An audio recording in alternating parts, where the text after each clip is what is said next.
என்ன இந்த கேள்விக்காரங்க கூப்பிட்டாங்க என்னன்னு கேட்டேன். தெரியலையே. சொல்லுங்கக்கா. பிரியாணி செய்ய போறீங்களா? சரி 2 சட்டியா? சரி கொடுத்து அனுப்புறேக்கா. என் மருமகிட்ட கொடுத்து அனுப்புறேன். சரிக்கா 2 சரி வைங்கக்கா. பிரியா என்னமா 2 சட்டி இருக்கு, எடுத்துட்டு போய் கொடுத்துருவாமா. சரி கொடுக்குறேன். ஏமா என்ன சட்டி கொடுக்க சொன்னீங்கல்ல, அது கூடவே இல்லாம இருப்பாங்க அவங்க. ஒரு டவுட் தான். அவங்க இல்லாம கேட்கறாங்க, அப்புறம் கொடுத்துருவோம். A few moments later. என்ன உங்க அம்மாவை இன்னும் காண போனவள? என்னடி இவ்வளவு நேரம் அதே மூணு பக்கம் போட்டுட்டு வர? ஒரு பொருள் ஒருத்தர் கொடுக்க கூடாது என்னம்மா?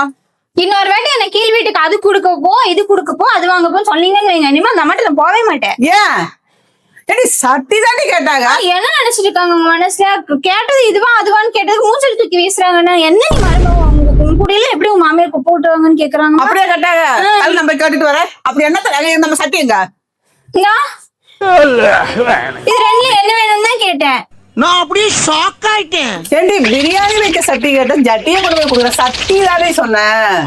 அடி பாவி மூஞ்சில முன்ன அடிக்காம என்னடி பண்ணுவாங்க? எப்படியா நம்ம மூஞ்ச அந்த அக்கா மூஞ்ச போய் முடிப்பேன்? மானத்தை வாங்கறதுனே உங்களை போய் அனுப்பி விட்டேன். நானே போயிருக்கலாம். படி இறங்க முடியலையேங்கிறத நின்ன போத்தி இப்ப என்னமா பண்றது?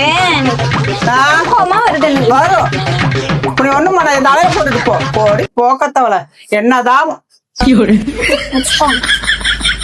என்னோட பேச்சு சொல்லிட்டு உடனே என் தலையில போட்டுட்டு போறேன். இவ கூட எப்படிதான் என் பையன் குடும்ப நடத்துறானே தெரியல. ஒன்ன சொன்னா உன செய்யறேன், ஒன்ன சொன்னா உன செய்யறேன், ஏட்டுக்கு முடிக்க செய்யறேன். எப்படி அவன் கீழே போய் நம்ம மூஞ்சில முடிப்பாரு? எனக்கு நம்ம வாட்சிட்டு இதெல்லாம் இப்படித்தான் கட்டுவாளாமா. பாரங்கறதுக்கு காய போடுறேன். அவ்வளவு ஆத்திரம் இருக்குது.